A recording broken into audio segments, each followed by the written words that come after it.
Hey, I'm going to quickly show you how to install and use this Whisk automation extension. If you received a zip file from me,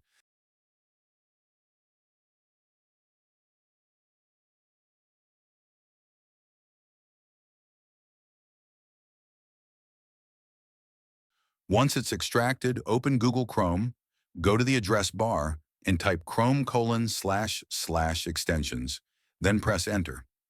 On the extensions page, turn on developer mode in the top right corner. After that, click Load Unpacked and select the folder you just extracted.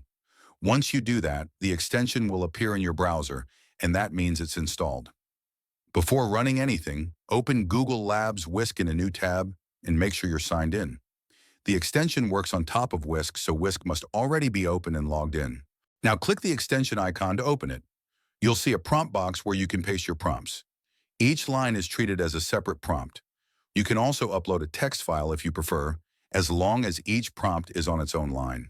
Before using the extension, there's something called teaching mode, and it's important to understand what it is and why it exists.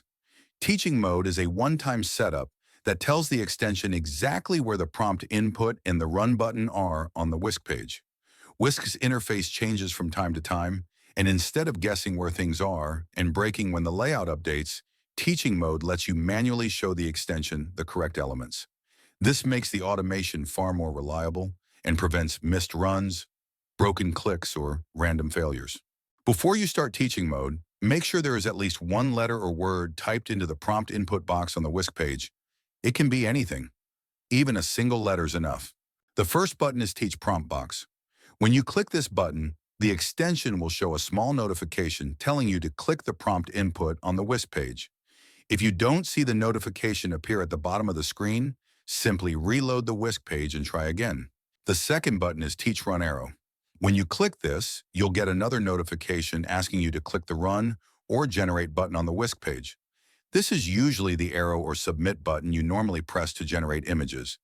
You use clear taught selectors if you make a mistake while teaching and you want to teach the prompt box and run button again. It resets the setup so you can redo the teaching process from the beginning. You'll notice there's a generations per prompt option, and this controls how many times each prompt is run. If you select 2 generations and you have 5 prompts, it will run each prompt twice before moving on.